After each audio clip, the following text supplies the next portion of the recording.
Hello, everybody, and welcome to another great episode of My EdTech Life. Thank you so much for joining us on this wonderful day. And wherever it is that you're joining us from around the world, thank you as always for all of your support. We appreciate all the likes, the shares, the follows. Thank you so much for engaging with our content. We really appreciate all that feedback. But also, I would love to give a big shout out to our wonderful sponsors that make this show possible. Thank you so much, Comeback Coffee, for keeping us highly caffeinated and motivated to continue to push through and do some amazing episodes. Appreciate Book Creator, EduAid, and Peelback Education. Thank you for believing in our mission to bring some amazing guests and amazing conversations into our education space. And today I am so excited because today for my audience members that you definitely came at a right time, or you're listening to this show at the right time, because I met the guest today, Olivia. She's fantastic. I met her in Puerto Rico at the Tech My School conference, and she is so energetic. She definitely brings that positivity, that energy, and she definitely knows how to spark curiosity. So I am so excited to welcome Olivia Odileke to the show. Olivia, how are you doing? Whoop woo. I love that introduction. I am fantastic, and I always tell people I'm successful. I am so excited that you're here today. And again, we met at the Tech My School conference.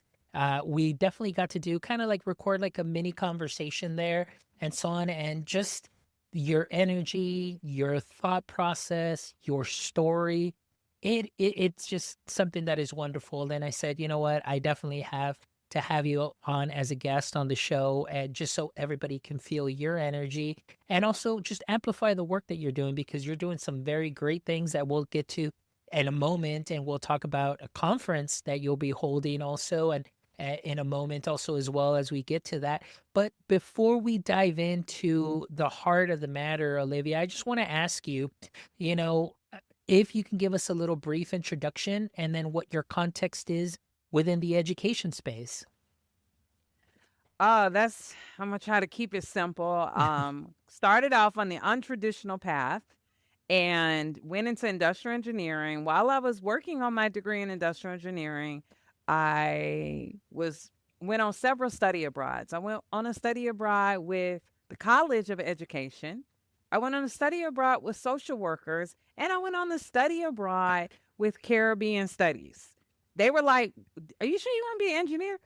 But what I realized is that all of those things, I was driven by curiosity to learn about people, to learn how other professions look, because I think sometimes we get in a degree and we forget what it's like to look at other professions, to what is it like to be in their perspective. And what I've realized in my life is everything is connected. There's so many things that are connected, and I really believe in this kind of whole person curriculum where we can start kind of looking from all these different angles. So I went the untraditional route. I went into the Peace Corps right after college, and I actually started working with the College of Education. Realized that I was a natural teacher. I young people flocked to me because I was authentic, and I think that's sometimes what we're missing in the teaching diaspora is that it's not all about knowing the answers. Sometimes it's figuring it out with the kids and them knowing that you're figuring it out too, and it makes it more authentic. So I did have study a technical background. I did come back and do some technical work, but then I kept coming back to teaching. I seemed like I was always training. I ended up working at a STEM school because I really wanted more people to go into STEM. But what I realized, it was very boring, extremely boring in middle school. And I'm like, this is a STEM program? Y'all trying to kill people over here. Y'all sure y'all want them to go into math and science? And then when I would kind of bring math and science together, the kids would be like, why are you doing science and math? Why are you doing math and science? I'm like, because boo, they connected. And that kind of started making me curious about engagement. It made me curious about how can we get kids to actually start thinking. And then later on, I'm teaching full time. I go to a workshop by Dr. Ching from the University of Central Florida. He was a mechanical engineer, and he was saying that all these engineering students was coming to him and they weren't thinking. So he started this Inquiry Institute. I went to it for 3 days, changed my life. Went to it for 3 days. He had created a lot of these books, but it was like my first introduction, but he was doing like full lessons every day. And I quickly realized that wasn't practical. So then I started coming up with my own little thing. The micro version. Like, what's the micro version to get people interested in a unit of study? And that was kind of my journey. But he flipped me upside down those 3 days and just changed my whole paradigm and said, we got to stop giving kids so much information and give them an opportunity to figure things out. Oh, I love that. And we're kind of going a little bit into that. That's a nice segue into this next question. But before I ask that, I think I really love that last portion that you said, is that we do give our students so much information. It's like so much so that they are bloated with that information, but they don't have an outlet to demonstrate that learning or discuss that learning or to show that learning. Because at least from my experience of what I've seen, it's always curriculum, go, go, go. Here's the cadence. Here's 6 weeks. Here's where we need you to be this semester, and so on. And it just seems like everything is just, they're consuming, but they're not creating or demonstrating or showing or have that creative outlet to be able to go in deeper to the subject. So, that last statement that you made really, really stuck with me there, because I was like, oh yeah, I know exactly what it is that you're talking about. But I want to talk to you a little I bit was more. in a panel. I was in a panel and Uh-huh. I put it in 2 sentences. We are so focused on covering the curriculum that we burn ourselves out versus letting the kids uncover the curriculum. Let them uncover and discover it on their own. And we're going to spend less time. We're going to have less burnout. Yes, yes. No, and I agree with you on that. One of my practices when I was still in the classroom, and this was in elementary, was really what I loved is that you mentioned being authentic, and me coming in from industry, coming in from, well, from sales and marketing, and coming into the classroom. My way and my view of thinking and teaching was a little different in the way that I presented the material, because it's like I need to know my customers. I need to know who it is that I'm selling the math, the science, and the social studies to, so they can buy it. In other words, really engage with it, getting to know my students so I can leverage their likes and dislikes and see how I can use that to obviously spark that curiosity, help them work. But the one thing that I always knew is that I didn't know everything. I wasn't the subject matter expert that I thought out to be. However, in the activities that we did do, like you mentioned, it was more of them doing the work, the digging in, and I just presented what was the tier 1. Here are our objectives.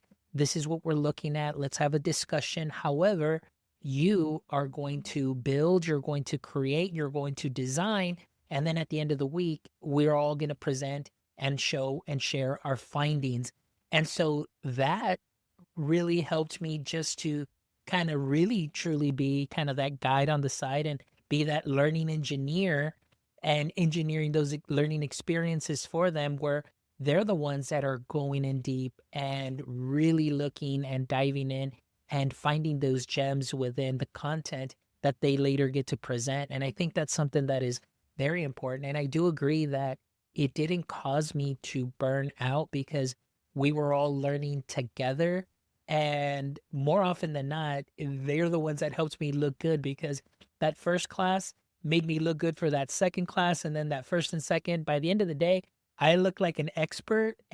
But we were all learning from one another. So even what I shared with my last classes, it was things that I learned from my first 2, my first 3 classes. So that's what I loved. No burnout. It was all passion, and it was all creativity and amplifying their voices. And it was amazing. It was a wonderful experience. But keeping that kind of engineering, like I mentioned, learning engineer, I know that coming in from that background, even as an educator, you still have kind of that engineering brain, that engineering, sort of design for a lesson and a training. So I want to ask you, what do you see that a lifelong educator might miss, with your experience in the, I guess, in engineering and in teaching? What are some things that we could be doing better within the classrooms? Well, the first thing I initially noticed making the transition was the efficiency of a teacher. I immediately had started grading papers and I was doing it over the weekend. And my engineer brain said, Olivia, if you keep doing this, you're not gonna stay a teacher long. Hey, I said, so that is actually when I got into ed tech. I was like, okay, Edmodo kind of was out on the scene. I was figuring out. I just jumped into it. I just jumped into it and say, hey, kids, jump on here. We're going to throw assignments. I'm going to give you feedback immediately, like in 24 hours, because I had read this paper that if you can't give students feedback in 24 hours, don't give it to them. And so this taking a test on Friday and getting the results on Monday, it's the wrong philosophy. If you are going to give them a test on Friday, it needs to be electronic. They need to immediately see the feedback so they know going over the weekend, I need to go back over this information that I didn't quite understand during the week. But that was my first thing. My first thing was, how can I give them feedback faster without me burning out over the weekend and not spending time with my family? So that was my first one. Then my second one is, as an industrial engineer, we spend a lot of time analyzing processes and thinking about what are your bottlenecks? What are the things that are taking the most time? Well, we know lesson planning takes a lot of time, but it's not enough just to write the lesson. The next part for me was, what is the experience? I spent a lot of time observing the experience of the students because I was looking at my students. I wasn't talking to them. I was feeling what are they experiencing when they're in my class? And people always say, oh, man, everybody having a good time. People answer because I'm sitting here always thinking about my users. Who are my clients? Like you said, you came from that marketing. The mindset is a little different because I don't just look at them as people I'm giving stuff to. I want them to leave satisfied. I want them to leave like they challenged themselves and they grew and they brain hurt it a little bit. Cause that was my thing. Like if you left my class and your brain didn't hurt, there was a problem. So the first part was, what am I spending my most time on? I got to be a little more efficient. I need them, to get this feedback. And then I was reading a lot of books too. Cause I'm green. I didn't go the traditional teacher route, but I was reading it from teachers who were practitioners, people who were like in the classroom doing this, not, at some university talking about what's going on in the classroom. I need people who know kids today. And then the biggest problem, though, that I noticed in my mindset was, how can we get this engagement? And it's not just engaging them, clap, clap, clap, snap, snap. We engage. No, no, no. It's academic engagement. How can I get them academically to engage, academically to retain, and not make it feel boring? Yeah, and that's something that is very, very important, and which kind of leads me to this next question because I want to get to the part where we unpack a little bit about what you say, which is see me first, then teach me. But before we get to that, before you became this very well known national voice, and obviously national and international, going to Puerto Rico, and also we'll talk about your conference that is coming up, but you did And I spend went to some time. China. I did. I Yeah, spent like a week in China presenting. That was like the best experience. And they said they love me. They want me to come back. there They you want me go. to Now come look back. at that. Now I want to ask you here because you did spend some time in Title One schools before all of this and all of the success and everything that you're doing came about. But I want to ask you, in those years, what is it that you learned about curiosity that you wouldn't have otherwise learned maybe in a different district that was maybe, the demographics were maybe a little bit different, or maybe that you couldn't or wouldn't find in a research paper? That is a very good question. Because pretty much my whole experience has been at Title One schools. What I found is I kept hearing that word Title One first of all, and it was confusing me. Because I'm like, what is this Title One stuff? And then, oh, because we have the free and reduced lunch, and our kids come from social economic backgrounds. I was like, okay. But that I didn't see that. Like I just saw bright minds coming to me every day who were super intelligent and who were hungry for more. But again, I actually started co-teaching, not really co-teaching. I would come in with science teachers and I would co-facilitate. So I got to go into a lot of classrooms and I got to actually see the dynamics of the kids. And it was almost like like I was a lifesaver for some of those kids, because the teachers were already treating them like they couldn't learn certain things, or here are the kids that are going to do well and these kids are not. But I did not see that. I saw the 10. I call it the potential. The 10 in every student. I see it on top of their heads. And I think going into those schools, it just motivated me to be like, you're a 10. I don't care what background you come from. I don't care, what community you come from. You're a genius. And because I saw that, I pulled it out.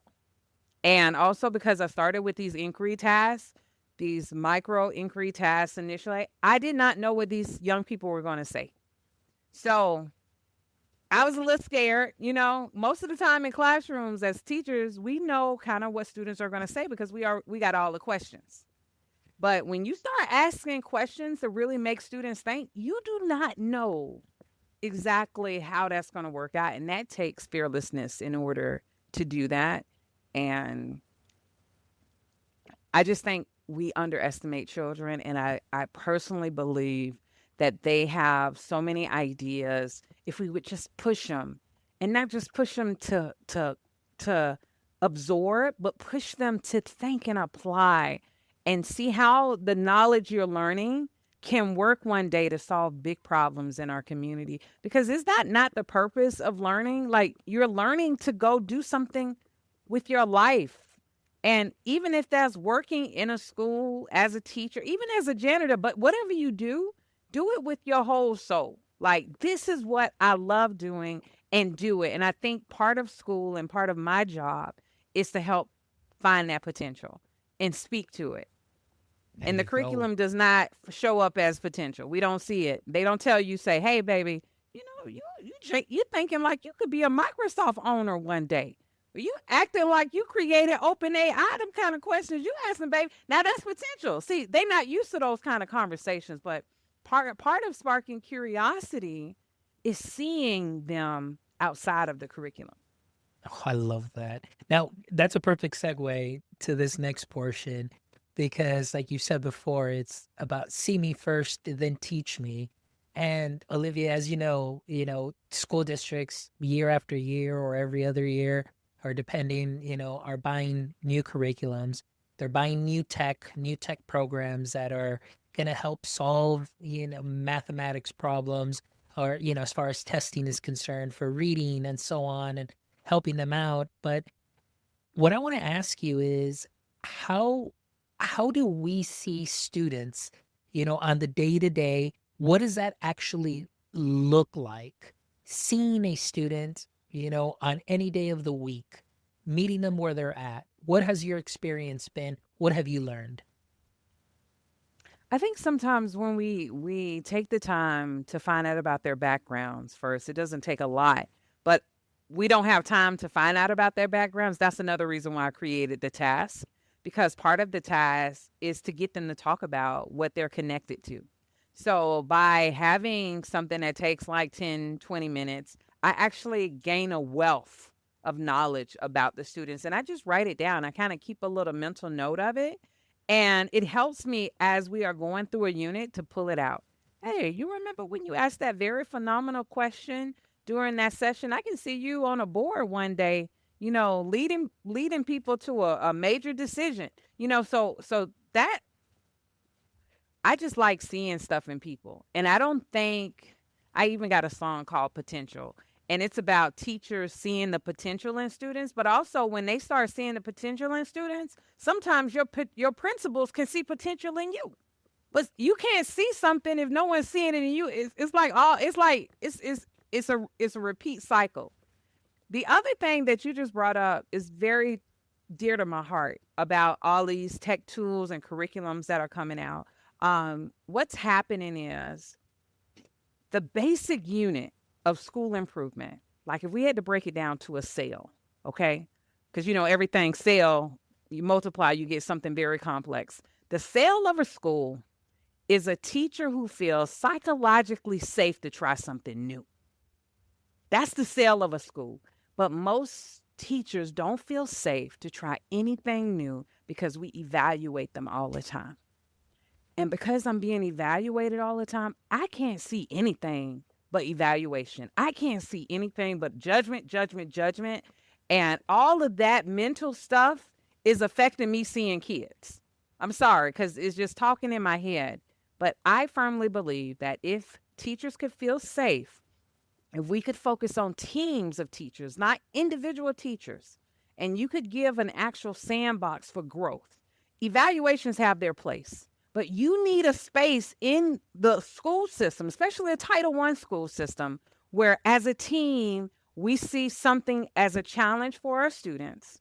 And then we come up with a research based practice that we're going to try for 2 to 6 weeks, or we're going to bring this technology into our school and we're going to focus on this practice, though. It has to be connected to practice. It can't just be, oh, we're going to see their scores go up. It don't work that way. And once you connect it to practice and we spend 2 to 8 weeks, a short period of time on it, then I can start seeing students because no one's just seeing me anymore. And we're seeing each other as a team. That's really the key. And once we make that little shift, then we can then start to grow. And then when we start to grow, we start to see. But as long as we are evaluating, we are like literally pushing our teachers into the dirt. They can't grow. They're suffocating because there's no avenue for growth. Oh my That's gosh. that's the deep part. I'm sorry. I know you No. weren't expecting that one, but that's really the core. Yeah. No, no, no. And I absolutely agree with you on a lot of that, and I myself had experiences as prior to coming in at to the district level as a digital learning coordinator, but you do, I think the word that you used there was very well said, which is there's a suffocation. You feel like you you just can't do anything. You're paralyzed. That's how much that pressure comes. And oftentimes then, teachers that normally would take these amazing risks, like you mentioned, like the best thing that happened to me was when I had a principal that said, Mr. Mendoza, the standards, those are your sandboxes.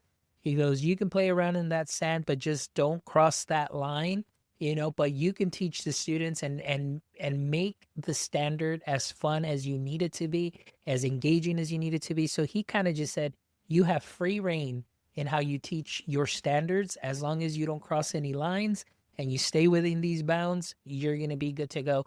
And for me, I mean, as an educator, it's like, oh man, like I have the freedom to use tech. I can go ahead and reach out to outside experts. I can, bring in people into the classroom to come and talk to my students about things and just think of innovative ways of doing things. But now, like you mentioned, it's very that evaluation process. It's more just checking off the boxes, more compliant. But for the teacher, it's you're just suffocating and that creativity then all of a sudden is it's no, I can't take a risk because what if they come in? This doesn't line up with what they want us to do. And it just it creates an unhealthy environment there. And this kind of goes along with what I wanted to ask you. It just seems like you're giving a great segue for the conversations because you wrote a very interesting piece for Education Week. And the title of that piece, I have it here. It is How to Kill Student Creativity in 5 Steps. So you talked about, Curiosity. yeah, oh yeah, sorry, student curiosity in 5 steps. And you talked about obviously test prep. You talked about lectures, screen overuse, disconnection from students, not seeing your students, knowing who they are, worksheet overloads. So I want to ask you, when you go and speak, whether it's at schools or you're speaking at conferences, which of these do educators get most defensive about and give you that little bit of pushback when you mention them? I mean, we love our worksheets, it's easy. And plus, kids need the frequency, repetition makes something permanent. I believe that practice makes permanent. But I go back to Dr. Chain. I'm gonna go back to him. When he set up, he didn't tell us anything that first 45 minutes in the workshop. No objective, no kind of like this is what you guys are gonna do. It was kind of scary, and we're like looking at each other. What is this man doing? Like First of all, research shows that when there is disequilibrium, you remember, you retain because it's not normal, first off. So if you see a worksheet, you're not retaining because you're accustomed to that. That's what you see all the time. Or if you see step 1, step 2, step 3, your brain may not work at step 1, step 2. You might need step 6, then step 1, then step 7, and then your brain remembers because the brain is actually kind of crazy. It just sees things in little lines and TikToks and little skinny people running around because your brain is your brain. And we can't see inside of kids' brains. But he gave us like follow the steps and then we did something. And then the other one was design the steps. Put it together yourself. Talk about it. What do you see? And he was asking us these very open-ended questions, and we were all trying to get the right answer because that's how our brain was trained.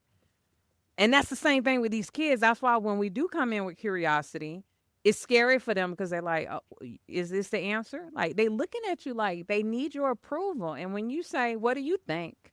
Or what did your classmates think? Or what evidence do you have? Because baby, I don't know. Tell me. Like prove it to me. They some of them want to shut down. It's scary what we're doing to people mentally because everything is about the answer. And I also worked at a national virtual school that had like 50 different schools. So I was over like 5 schools. And every month I looked at 100 recordings, about 15 minutes a piece. I'm in all classes, math, middle, English, and we were looking for engagement. We were looking for how are we talking to the kids? How are we doing this? But at the end of the day, if I had to replay it, all I kept hearing is that's not the right answer. That's all I'm going to say. Ooh, very powerful stuff there. Now, kind of going back into that too, I know that when we spoke in Puerto Rico, you told me how you also would go and observe classrooms. So it's not like you're just, hey, I'm this national speaker and, I'll go and speak. No, you're in it. You're going out there, you're observing classrooms and you're listening, you're watching and everything. So I want to ask you, what is it that you're seeing in the classrooms that you have observed that maybe causes you to lose sleep at night? And maybe what are Makes me cry. Makes me cry. yeah, makes you cry. What are some things that we're seeing right now? And what might be some of those intentional little shifts that you can suggest or show or prove that just by making these little shifts, I know you talked a little bit about this earlier, but that teachers might be able to do to just change that environment and spark that curiosity and spark that learning? I get really emotional about this because again, this is why I went this route with sparking curiosity. Some of these classrooms, I was only in there for 15 minutes and I was about to fall asleep myself. Like I'm literally about to fall on the floor and I'm like, I got a full night of rest. Why am I feeling so tired? But this is how it usually goes. The teachers are performing for us because they're thinking they're being evaluated, even though we were just doing learning walks, trying to see how curriculum, what's the student centered. But I had several teachers afterwards say, how did you like my performance? I'm like, you failed. I wanted to tell them you failed because first of all they do is get up in the front and they remember I'm in the class. So if I was like a little fly, I would probably be able to give you a better assessment because if this is what they doing, when we are coming in the classroom, what are they doing when there's no adult watching them? This is scary. This is very, very scary to me. And so they come in, they teach, and they have kids who are confused, and they say, oh, we'll talk to you during the small group. No, baby, we shutting it down. Because the minute a child is confused, the minute they cannot get their response, they have tuned out for the rest of the class. And then the second thing is we ask 2 to 3 people questions. We get the right answer. We don't know if anybody else got the right answer. And they go copy, and then everybody got a little answer, and everybody did good on that assessment. And then we put them in groups. We call it differentiation. We got them working on different groups. So I go around and I talk to the kids. I'm like, baby, what you doing? Oh, we coloring in the multiplication tables, or we doing the division or something. And then I say, is this easy for you? Yes, it's very easy. Would you like to be challenged? Yes, I would like to be challenged. Just that one question. And sometimes that one shift, if you go around and really honestly ask your kids, did they really understand what just happened? Can they explain it to a neighbor? Can they go home tonight and explain it to their mama or daddy? If they cannot, we are failing. And that's why 30% of our kids are failing math, are only proficient in math in the 8th grade nationally. I don't care what a district is doing. If the whole America for 30 years, because I already wrote a report talk 30 years, the state of America education, there has been no significant change in proficiency in reading and math for 4th and 8th graders for 30 plus years. And it's not about money. We done pump so much money and money. What it is teachers are not safe to try new strategies. End of story. They don't feel safe. They're performing. And like I said, if they're doing it for us when we come and we already scratching our heads when we leave, what's happening when nobody's in there? I'm sorry. You asked the wrong person the wrong question. This is why I do the work I do, because we got to get kids talking. One thing, stop the teacher talk. 7 minutes. You talk for 7 minutes. Put a little timer on your Google Watch or your Apple Watch. And in 7 minutes, when that thing, you shut up and you say, let's talk about what we just discussed. Here, turn to a partner. If they just did that one thing, like every 7 minutes, let the kids do some type of activity. Let them engage. Well, then that could change. That could change so much just right there. That one thing. Yes. Yes to all of that. I am with you 1,000%, because I have seen it. I know exactly what you're talking about. And unfortunately, like I said, even as I've moved on, at the district level and so on, and then going out to help teachers and going out to support, it's just quiet classrooms, teacher-led, even though all the PD that they get says, hey, we got to make it student-centered. We got to make sure that they're talking and that they're discussing. But I think you hit it right on the head when you said then they get scared and they have to perform. They revert back to that performance because that is what they're being graded on or evaluated on at the end of the day or at the end of the year when they have their final evaluation.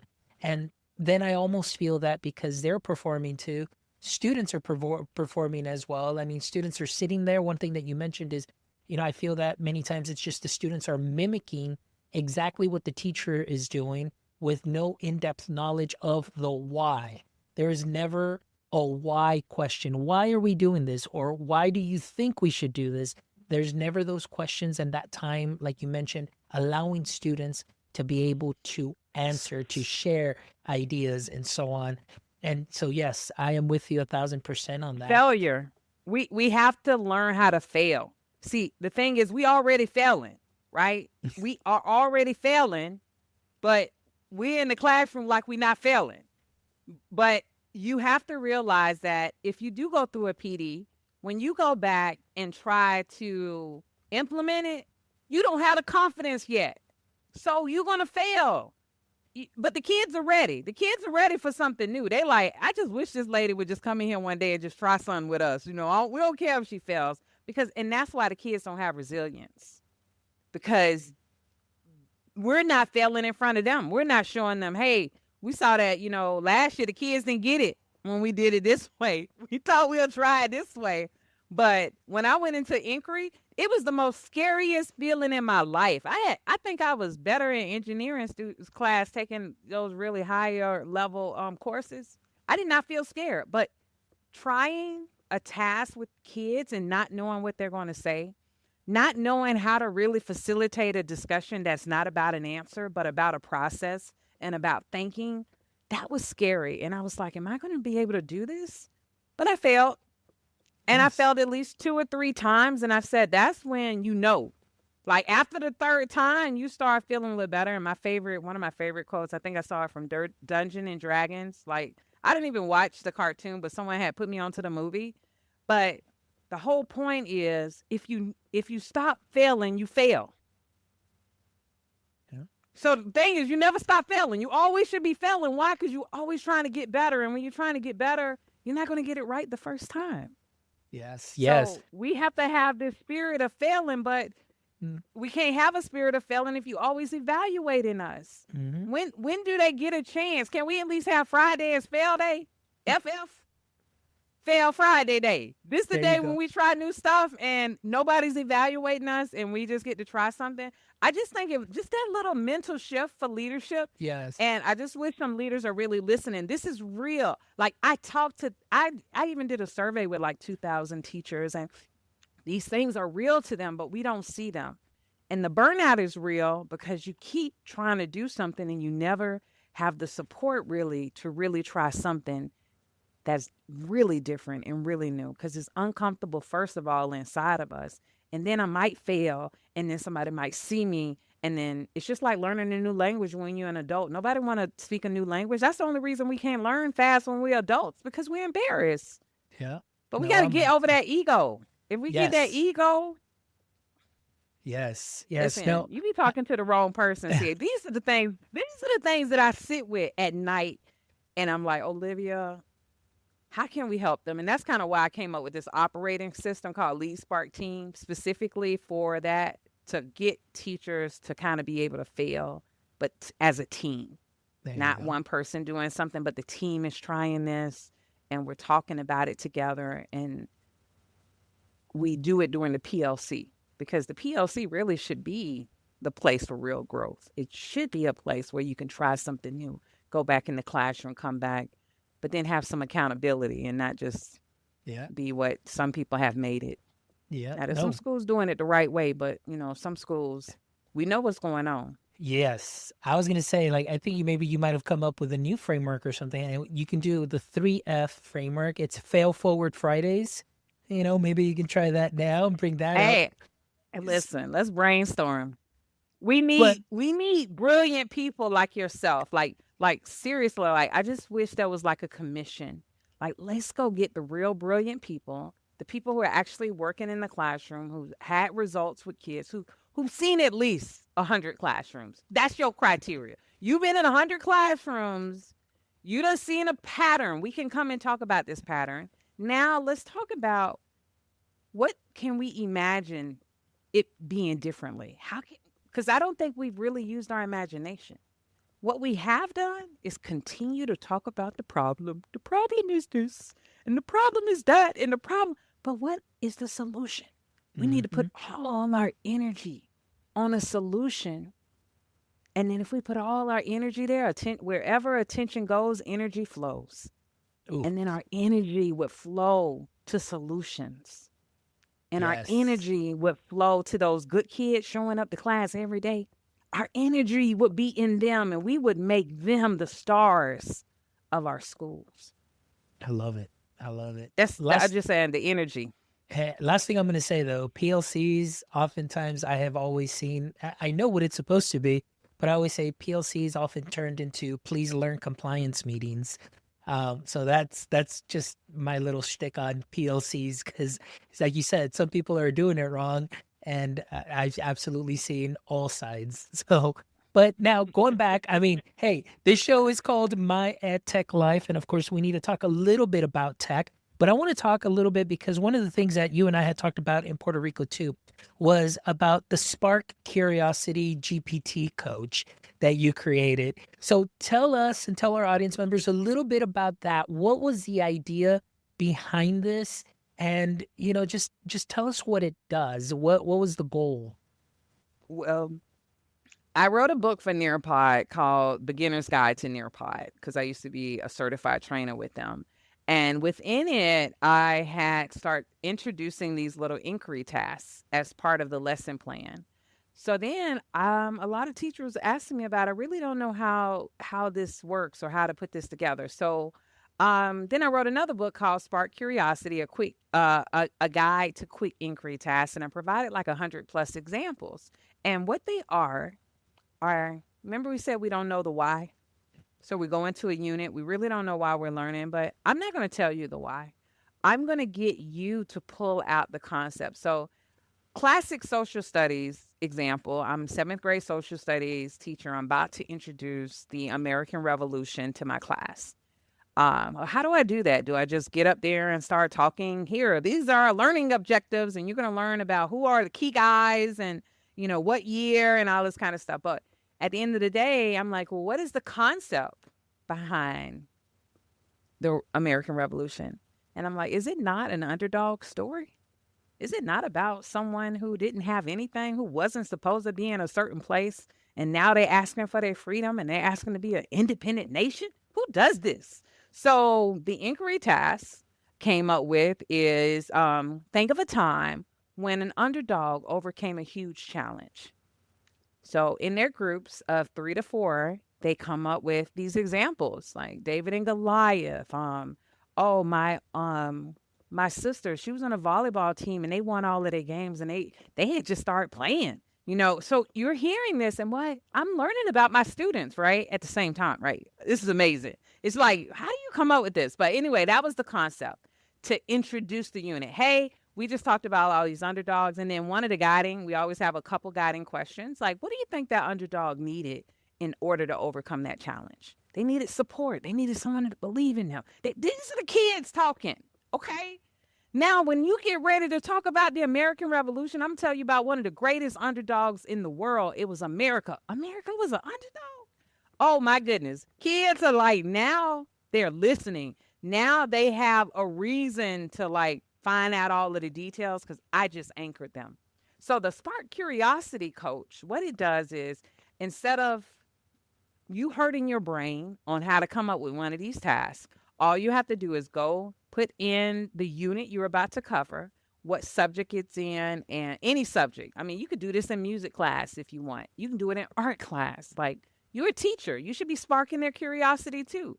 And then you put in something background. Don't just put, 40% of them can't read. Don't put that. Please don't do that. Put something about things that they connect to in their life. Maybe many of them live in apartments. Maybe some of them don't have backyards. Like, put that. Those are details. Versus some of the examples in curriculum books, put them in a forest, and the kids ain't never even been to a zoo. And you putting them in a forest? Why?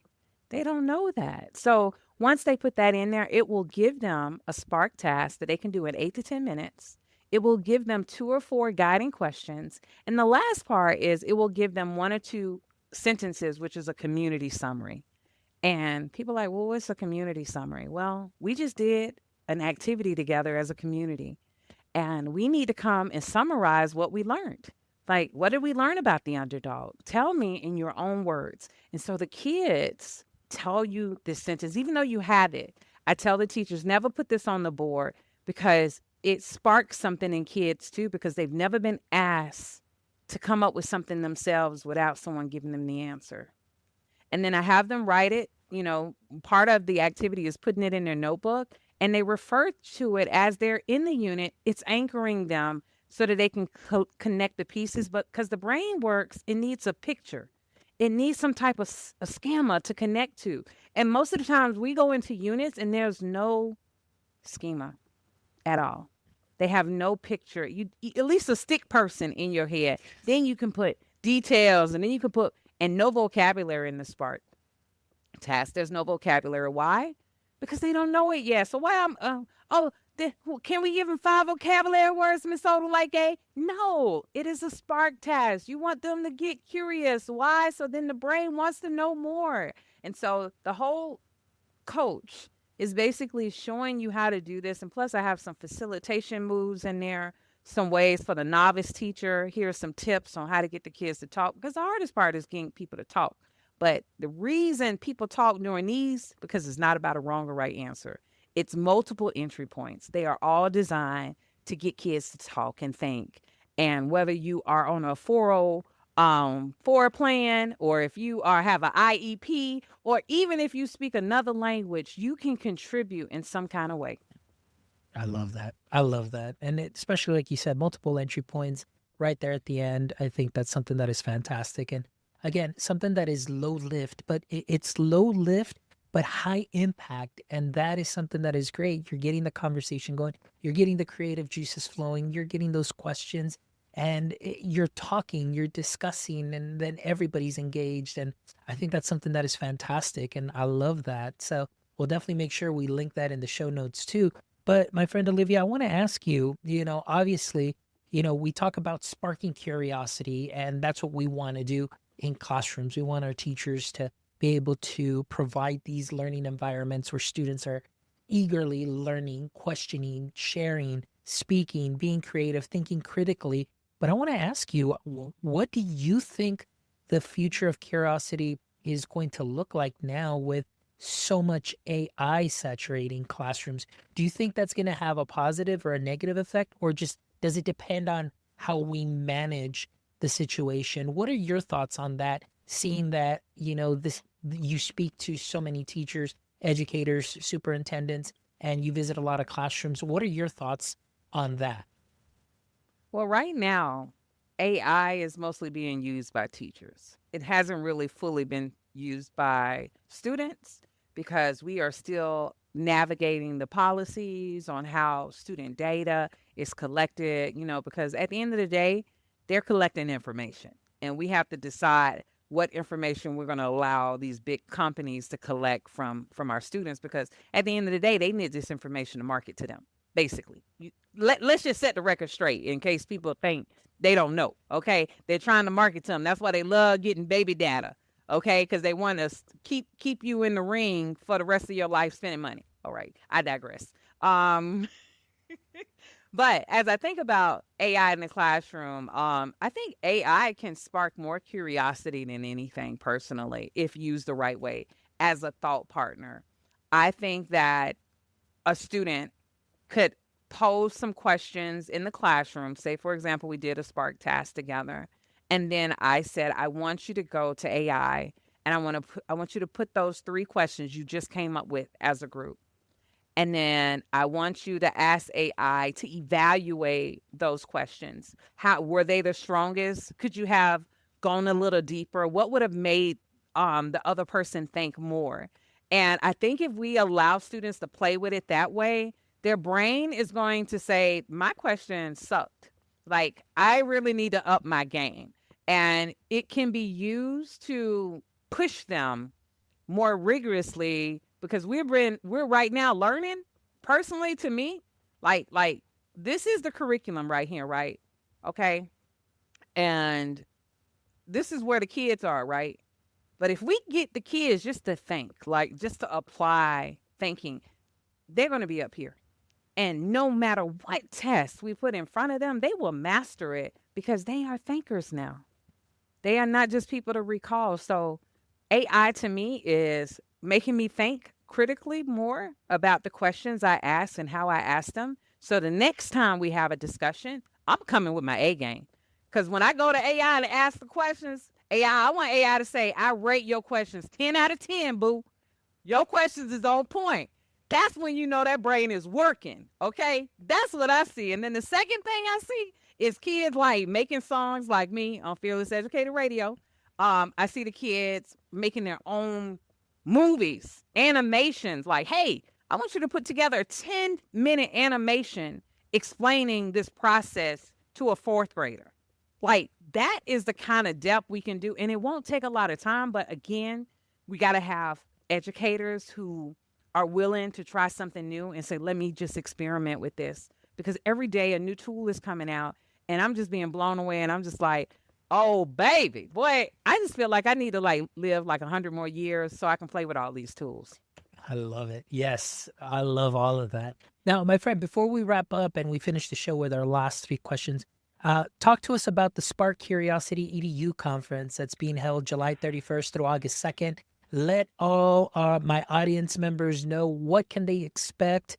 Those that are listening right now to the show too as well, just to hype them up and get excited about this. Where is it located? How I can they get more okay. information? Let First us of all, know. let me tell you something, okay? For the 2026, let me tell you something. Now, I've been to over 100 conferences myself, and I told you I got the engineering background. I have been studying these conferences, and what we do, we come in, we have a keynote, we break out in little sessions. we go network with a couple people and we go home and we still do business as usual. I'm sorry. Most of these conferences, that's what we're doing because there's no collective vision. The goal of the Spark Curiosity Conference is to come in. As soon as you come in, we model a curious classroom. Well, what's the first part of a curious classroom? People got to feel welcome and connected. You got to come in and you got to immediately feel like you're in a community because that's the way classrooms should be. When you're in a community, then I'm not afraid to try something. I'm not afraid to share my thoughts. We got so many little intentional, intimate moments because at the end of the day, it's about sparking wonder before teaching. So I can't go into any content until first I build community. Then we spark some wonder. We get you talking. And then your mind start wondering, like, what have I been doing in my classrooms? That's really what I want people to leave with. Like, why haven't I been doing this? Where has this been? You know where? It hasn't been out there. I have been studying teacher preparatory academies. I've been looking at the courses people take. There's nothing on curiosity, and curiosity, the peaking of curiosity is the holy grail of teaching. It's the thing that makes teaching stick. And so at the end of the day, my goal and my team's goal is that people come and the curiosity part sticks and they start to realize that that's the spark that's been missing from the classrooms. That's the spark that's been missing from the retention. And not only that, but you got to have fun. Like, don't come here and think you're going to sit and get. No, you're going to talk and you're going to be uncomfortable. So if you don't want to be uncomfortable, this is not the conference for you, okay? This is not the conference, but if you are saying to yourself, it's time for me to be uncomfortable, it's time for me to maybe fail at something, to try something new, then this is the conference for you. And all we have is A-rated presenters, and everything is about modeling. And we've created our own conference experience where people will have access to an app, not them name-brand apps. It's the Spark Curiosity app. And one of the things, I don't know if I told you about this, but when we go to traditional conferences, what happens after you go to a session? They put the little thing and say, rate the speaker, right? We ain't got none of that. So you ain't got to rate nobody. Don't worry about rating nobody, okay? What we are going to ask is that at the end of each session, all sessions, we have a spark walk. What is the one idea that sparked your thinking? And then you get to see other people's thinking. And I think that's what's missing in the classroom too. Yeah. Being able to see other people's thinking, because sometimes that can make you think better. That can make your thinking stronger. Because you're like, dang, that person over there thinking deep. I need to get deeper. So that is really the goal. The goal is to say, what am I doing? Because this is totally different. I want to bring this experience to my students. And the second thing, to realize that it doesn't take a lot to start a spark. It's not overwhelming. And what you will end up doing is you'll spend less time stressing yourself and letting the kids stress themselves, because they supposed to hurt their brain when they leave your classroom, not you. There you go. I love it. And that is July 31st through August 2nd in Austin, Texas. I didn't even tell you nothing. Yes. It's in Austin, Texas.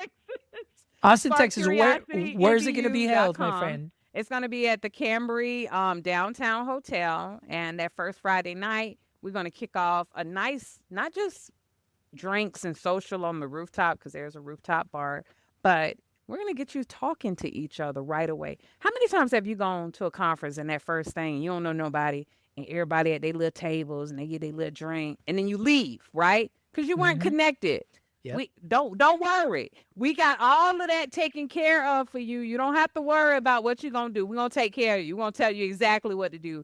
And then you're going to do the same thing with your kids, and you're going to see what happens. Oh, I love it. I love it, my friend. Olivia, thank you so much for just giving me a little bit of your time, and my audience a little bit of your time to hear your passion, hear about your work, hear about this conference, and just, learning to say that, hey, it's okay to take a risk. It's okay to not know everything, but just really get the students going, building that community. I love every little bit of it. And so definitely, friends, we'll make sure we link Olivia's LinkedIn information. We'll link in the conference information too as well. And I'll even link in that paper that she wrote for Education Week, that publication. That way you guys can learn a little bit more, and her website. So you will have total access to Olivia if you ever want to reach out with her, connect with her, and just, maybe just be able to collaborate on something great and Oh spark yeah, curiosity everywhere. 2026 is all about collaboration because that's how you grow. And I want to tell you, Dr. Alfonso, I love you. I love the work you're doing, and it takes a lot to be in this grind and to constantly bring this type of information to the world and to different audiences because you spark a lot of people's curiosity. They may hear something on this program they never heard before, but because of you open their minds up to something. So keep doing what you're doing because we need more people to do things that are uncomfortable. And I know that probably that first couple of times you was doing this, you was like, I can't go on camera. What am I gonna say? What am I gonna do? I know how it is. I started my TikTok and I was like, I was so scared. I was so like rigid. But now it's like I can do TikTok every day.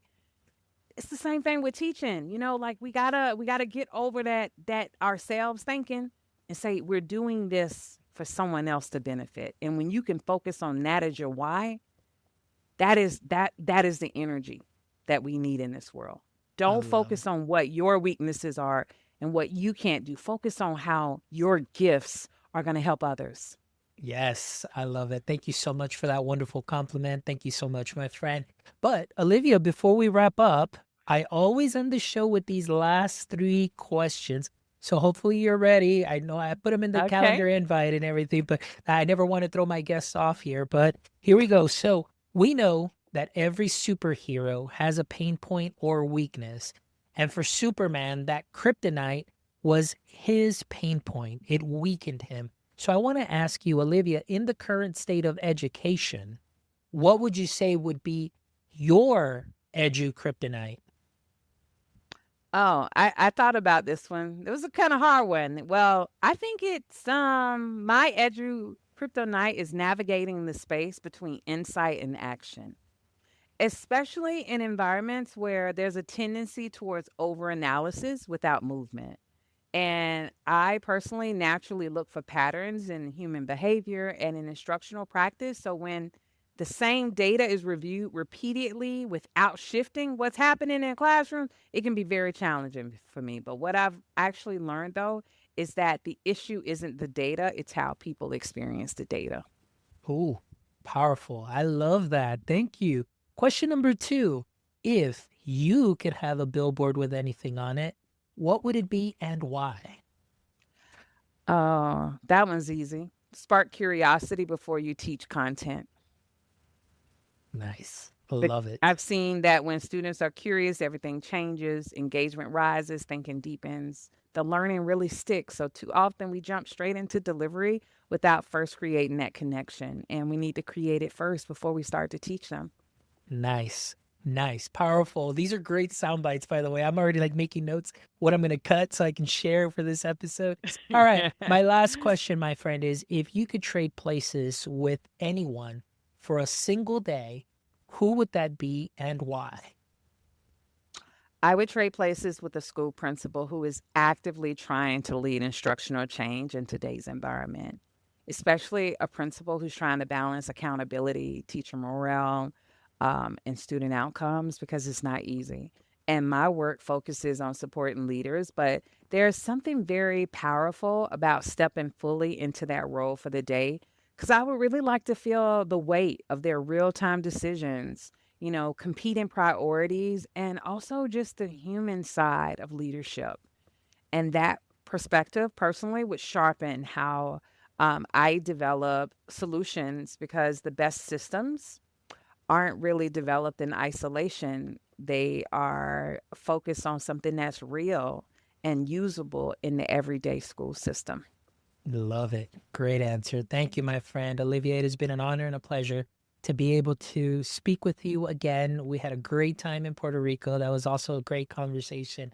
This one, you definitely brought the energy again. And trust me, you all, this is Olivia. This is the way she really is. This is 100% just energy, contagious, and she is wonderful and definitely wonderful to be around. So I highly encourage you. Please make sure you click on the links in the show notes so you can connect with her, learn more about the Yeah. Oh, we, conference. we didn't even talk about the radio, the Fearless Oh, oh Educator yeah. radio. Let me see. Tell me a little bit about that. Yes. I'm just saying I got the 100+ songs for educators to help motivate them and help them spark curiosity. I got at least 10 songs about Spark. Like, let's get it sparked in here. The Spark Classroom. We about to spark it up, spark up. We got a lot of sparks. And one of the reasons I got the energy is because the frequency of the music.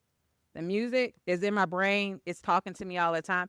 And you want to go listen to The Guide on the Side. I got a song called The Guide on the Side. Oh, there you go. And we'll make sure we link that too. Fearlesseducator.com. Yes, Yes, fearlesseducator.com. Totally free. And I want teachers to make their own music. And I use AI to do this. Create it with AI. There you Yes. go. Awesome, Olivia. See, look at you. I love this. Olivia, thank you so much. I really appreciate it. To all my audience members, please, please, please, you make sure you go and connect with Olivia. Make sure you check out all the wonderful resources in the show notes. And also, don't forget, visit our website and make sure you check out every single one of our 363 episodes. I promise you, you're going to find some gems. You're going to find some gems that have been dropped that you can sprinkle onto what you are already doing great.